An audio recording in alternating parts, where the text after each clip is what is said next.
High, সবাই কেমন আছো? আশা করছি ভালো আছো, সুস্থ আছো।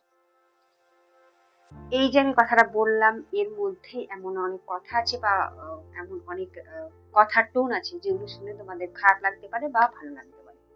কথার টোন অনুযায়ী বা কি প্রশ্ন করছি, কি উত্তর দিচ্ছি বা আমি কার কাছ থেকে কি কথা শুনছি বা বলছি, এই যে ব্যাপারগুলো, এই ব্যাপারগুলো থেকেই আমাদের পার্সোনালিটি, আমরা কেমন মানুষ, আমরা ভালো না খারাপ, বা আমাদের যে একটা ইমেজ, সেই ইমেজটা প্রত্যেকটা মানুষের কাছে ঠিক কেমন করে থাকবে বা কেমন লাগবে, এই প্রত্যেকটা জিনিস ডিপেন্ড করে যে আমি কিভাবে নিজেকে সবার সামনে প্রেজেন্ট করছি। নিজেকে আমি কিভাবে প্রেজেন্ট করছি তার উপর ডিপেন্ড করে, যেহেতু আমাদের ইমেজটা প্রত্যেকটা মানুষের মনে থেকে থাকে, তো সেই জন্য আমাদের এমন অনেক কিছুই করা উচিত পাবলিক প্লেসে বা প্রত্যেকটা মানুষের সাথে, বা এমন অনেক কিছুই করা উচিত নয় পাবলিক প্লেসের মধ্যে বা কোনো একটা পার্টিকুলার পার্সনের সাথে।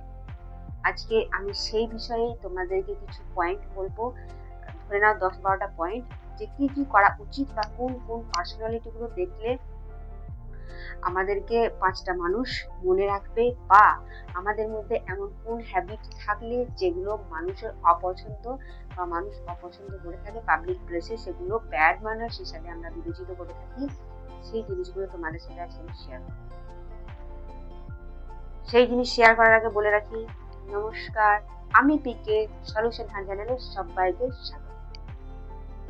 এই যে আমি পিকে, আমার যে নাম, আমার নাম ধরে যদি তোমরা ডাকো, সো আমি যদি আমার নাম ধরে কোনো কিছু বলি, এই যে একটা নামটার প্রতি আকর্ষণ, এই নামটার প্রতি আকর্ষণটা প্রত্যেকটা মানুষেরই আছে, আমার আছে, তোমার আছে, সবারই আছে।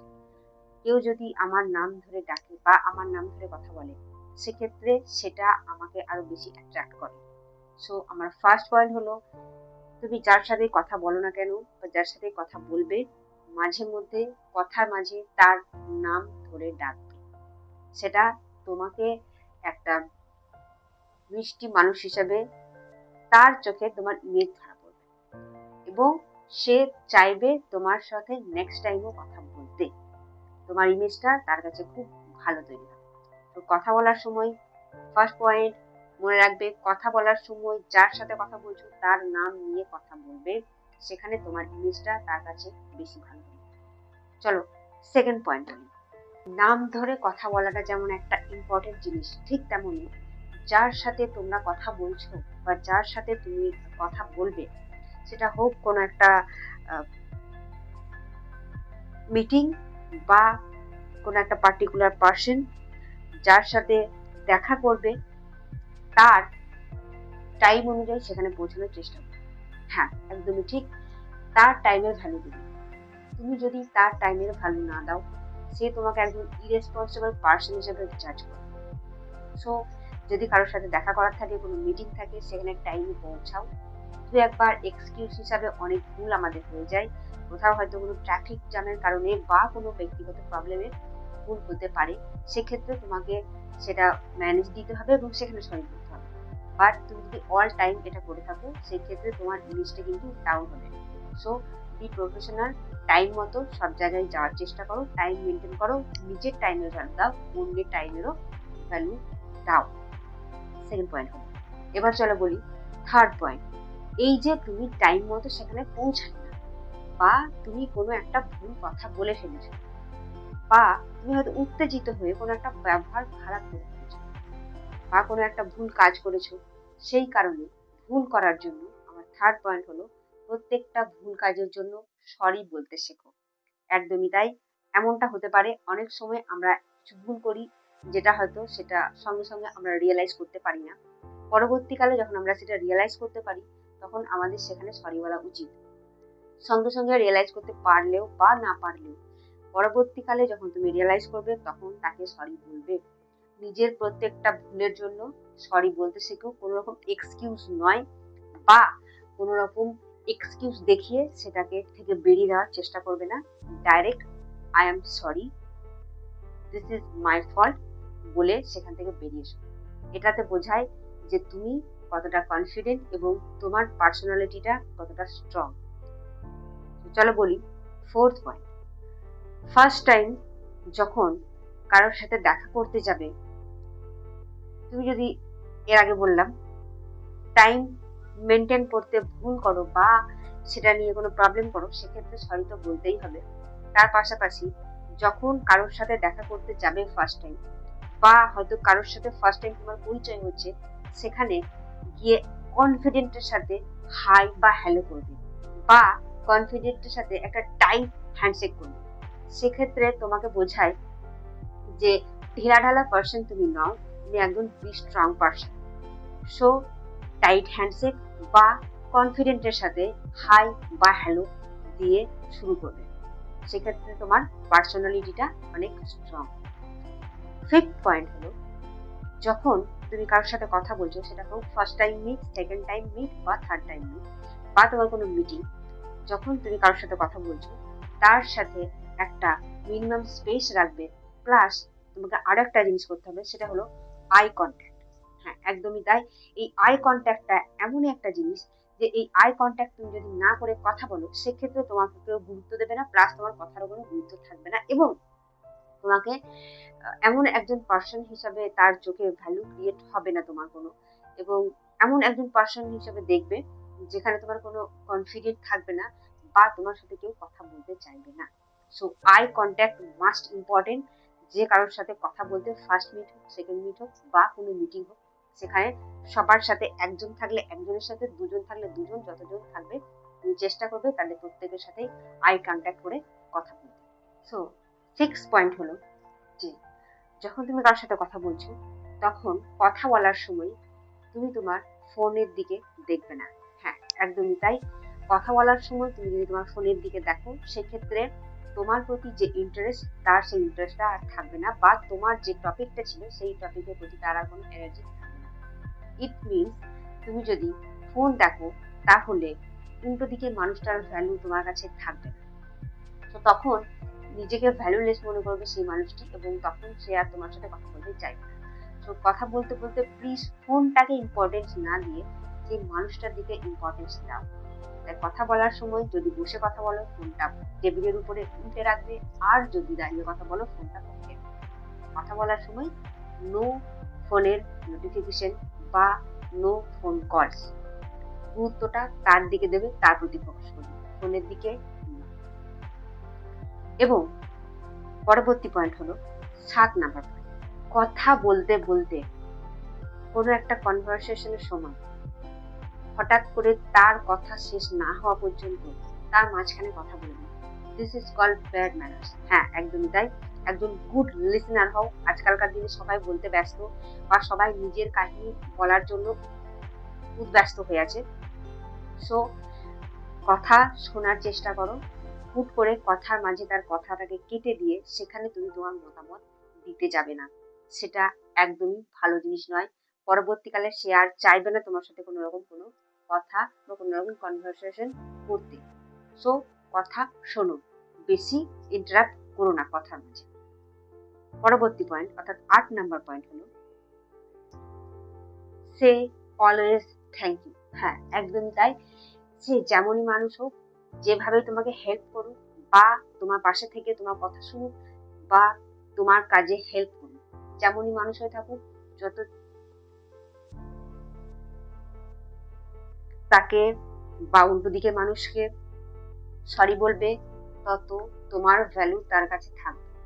সেটা হোক রিক্সাওয়ালা, সেটা হোক গাড়ি চালক, সেটা হোক কোনো ডেলিভারি বয়, যেই হয়ে থাকুক, তোমাকে যে হেল্প করবে, বা তোমার ডেলিভারি যখন হবে তোমার রুমে বা ফ্ল্যাটে, তখন তাকে থ্যাংক ইউ বলতে শিখবে। একটা থ্যাংক ইউ তোমার ইমেজটা তাদের কাছে আরো বেশি উপরে তুলে নিয়ে যায়।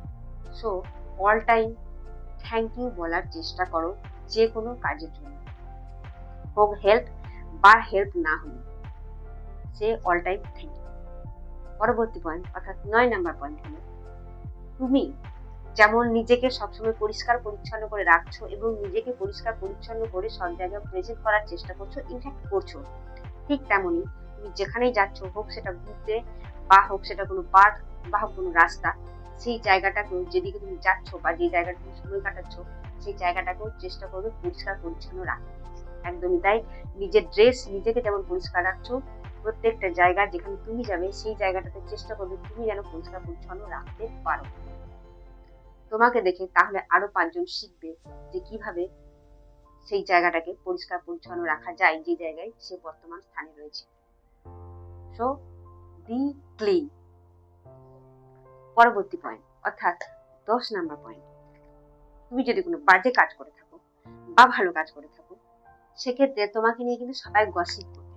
সো নো গসিপ, তুমি সেটা করবে না, একদমই তাই। তুমি ভালো কাজ করো বা খারাপ কাজ করো সেক্ষেত্রে তোমাকে ভালো খারাপ সবাই বলবে, বাট তুমি কোনো সমালোচনা করবে না। যদি কোনো পার্টিকুলার টপিক বা পার্সন নিয়ে কিছু মত প্রকাশ করতেই হয় সেক্ষেত্রে তাকে নিয়ে আলোচনা করো, তার দিকে ভালো জিনিসগুলো নিজের মধ্যে আনার চেষ্টা করো। বাট কারোর সম্পর্কে বা কোনো ব্যাপার নিয়ে কারোর সাথে কোনো সমালোচনা করো না। No gossip. যদি তুমি গসিপ করো কারোর সামনে সেই মানুষটাও কিন্তু তোমার গসিপ করবে অন্য কারোর সামনে। সো নো গসিপ, গসিপ থেকে দূরে থাকো, সমালোচনা টোটালি বাদ। পরবর্তী পয়েন্ট অর্থাৎ 11 নাম্বার পয়েন্ট হলো, যখন কোনো ব্যক্তি তোমাকে বা তোমার উদ্দেশ্যে কোনো খারাপ প্রশ্ন বা কোনো খারাপ কথা বলবে তখন তার প্রশ্নতে বা খারাপ কথাতে তুমি তাড়াতাড়ি উত্তেজিত না হয়ে বা রিয়াক্ট না করে তার উত্তরটা দাও শান্তভাবে এবং শান্ত মাথায় ভেবে চিন্তে তার উত্তরটা দাও। সে যে পার্টিকুলার প্রশ্নটা করেছে বা খারাপ ব্যবহারটা করেছে তোমার সাথে, সেটা যতই খারাপ হোক না কেন তুমি চেষ্টা করো তোমার উত্তরটা সব সময় ভালোভাবে দিতে, কারণ তার প্রশ্নের থেকেও তোমার উত্তরটা তখন সেখানে ভ্যালু পাবে এবং সবাই সেই ভ্যালু জিনিসটাকে দাম দেবে, তোমাকে মনে রাখবে। সো প্রশ্ন যতই খারাপ হোক উত্তর যেন সুন্দর বা ভালো হওয়া যায়। পরবর্তী পয়েন্ট অর্থাৎ 12 নম্বর, কাউকে না চিনে বা না জেনে তার সম্পর্কে শুধুমাত্র তার বাইরের মুখ দেখে কোনো রকম বাজে কমেন্ট করবে না। হ্যাঁ, একদমই তাই। কারোর বাইরের মুখ দেখে বা তার সাথে ক্ষণিকের আলাপ হয়ে যাওয়ার পর তার সম্পর্কে কোনো রকম মন্তব্য পেশ করবে না, কারণ তুমি তাকে চেনো না বা জানো না, সেই হিসাবেই তার সাথে ট্রিট তুমি করেছো। সুতরাং যাকে চিনি না বা জানি না তার সম্পর্কে কোনো খারাপ মন্তব্য বা কমেন্ট করো না। সেক্ষেত্রে তোমাকে সবার থেকে আলাদা বানাবে, কারণ তুমি না চিনে না জেনে কোনো মন্তব্য করবে। সো তোমার এটা প্লাস পয়েন্ট হবে, স্পেশালি সোশ্যাল মিডিয়াতে তো নয়। আজকালকার দিনে সোশ্যাল মিডিয়াতে এটা খুবই হয়ে থাকে, যাকে আমি চিনি না জানি না বাট শুধুমাত্র আমি তার চ্যানেল সাবস্ক্রাইব করেছি বলে বা তার ভিডিও দেখি বলে দুদিন পর তাকে আমি আজে বাজে কমেন্ট করে দিতে পারলাম, এটা একদমই ঠিক নয়। সুতরাং বাজে কমেন্ট করা বন্ধ করো, চুপচাপ থাকো, তুমি সেই পজিশন থেকে এড়িয়ে চলে আসার চেষ্টা করো, বাট বাজে কমেন্ট করো না। 13 নম্বর পয়েন্ট হলো, কাউকে মোটিভেটেড করতে না পারলেও ডিমোটিভেটেড করো না। হ্যাঁ, একদমই তাই। এক্ষেত্রে তোমার ভ্যালুটা তার সামনে কমে যায়। তুমি যদি কাউকে প্লাস পয়েন্ট দিয়ে বা যুক্তি দিয়ে কোনো ঘটনা বোঝাতে না পারো বা তুমি যদি তাকে সাপোর্ট করতে না পারো, তাকে প্লিজ ডিমোটিভেটেড করো না যে না তোর দ্বারা এটা হবে না বা তুই পারবি না। এগুলো যদি তুমি করো তাহলে তোমার সম্পর্কে তার মনের মধ্যে যে ইমেজটা তৈরি হবে সেটা খুব বাজে এবং লো স্ট্যান্ডার্ড ইমেজ তৈরি হবে। সো কাউকে অযাচিত ভাবে জ্ঞান দিতে গিয়ে তাকে ডিমোটিভেটেড করো না, এটা অযাচিত অতিথি বলে প্রমাণিত হয়। নেক্সট পয়েন্ট অর্থাৎ লাস্ট পয়েন্ট হলো, বর্তমানে আমরা সোশ্যাল মিডিয়াতে যা দেখি তার মধ্যে প্রায় 90% ফেক। হ্যাঁ, শুনতে খারাপ লাগলেও এটাই সত্যি। সব ফিল্টার বা সব এমন করে অভিনয় করা থাকে যেটা দেখে মনে হয় অরিজিনাল, বাট সব জিনিসই কিন্তু ফেক। যাকে আমরা হাসতে দেখছি সে বর্তমানে খুব কষ্টে আছে, বা যাকে আমরা কষ্টে আছে দেখছি সে বর্তমানে খুব হ্যাপি আছে।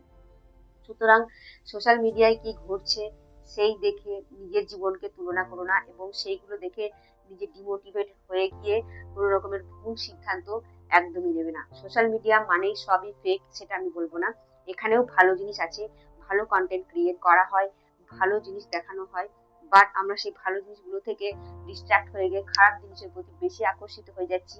সুতরাং একটাই কথা বলবো, সোশ্যাল মিডিয়াতে আমরা যা দেখি প্রায় 90% ফেক। সেইগুলো দেখে নিজেকে জাজ করো না বা নিজের সাথে কম্পেয়ার করো না যে আমি এখনো পর্যন্ত কোথায় আছি আর সে কোথায় পৌঁছে গেছে। না, এটা একদমই করবে না, কোনো রকম কম্পেয়ার করবে না। স্পেশালি ফেসবুক, ইনস্টা, এই যে সোশ্যাল মিডিয়াগুলো আছে এগুলো দেখে কোনো রকম নিজের সাথে কোনো কিছু কম্পেয়ার করবে না। সোশ্যাল মিডিয়াতে এমন অনেক জিনিস আছে যেগুলো আমাদেরকে দেখানোর চক্করে আরো বেশি করে সুন্দর করে বানানো হয়। সুতরাং সেগুলোর সাথে কোনো রকম কম্পেয়ার নিজের লাইফে করবে না, কোনো কিছুর সাথেই করবে না, কারোর সাথে কম্পেয়ার করবে না, সেটা হোক সোশ্যাল মিডিয়াতে বা বাস্তবে কারোর সাথে কম্পেয়ার করবে না।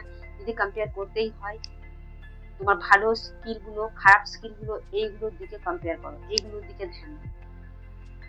দেখো আমি অনেক পয়েন্ট বললাম, আমি জানি এগুলো সবাই তোমরা জানো, বাট প্রত্যেকের জীবনে এগুলো কাজে লাগানোর চেষ্টা করছো কিনা আমি জানি না। এগুলো কাজে লাগানোর চেষ্টা করো, আমিও করি, তোমরাও করো। তো দেখা হচ্ছে নেক্সট ভিডিওতে। আর বলে রাখি সবাই প্লিজ চ্যানেলটাকে সাবস্ক্রাইব করো, বেল আইকনে প্রেস করে রেখো, সাবস্ক্রাইব করো। তোমাদের একটা সাবস্ক্রাইব, একটা লাইক, একটা শেয়ার আমাকে পরের দিনে ভিডিও আনতে আরো বেশি উৎসাহিত করে রাখে। সুতরাং প্লিজ একটা সাবস্ক্রাইব, একটা লাইক, একটা শেয়ার করে দিও। আর কমেন্ট করে জানিও তোমাদের এই যে ডেইলি লাইফের যে বেসিক জিনিসগুলো আমি তোমাদের সাথে শেয়ার করলাম সেগুলো তোমাদের কেমন লেগেছে আর কে কোনটা অ্যাপ্লাই করে চলো বর্তমানে। তো দেখা হচ্ছে নেক্সট ভিডিওতে। ভালো থাকবে, সুস্থ থাকবে। জয় হিন্দ।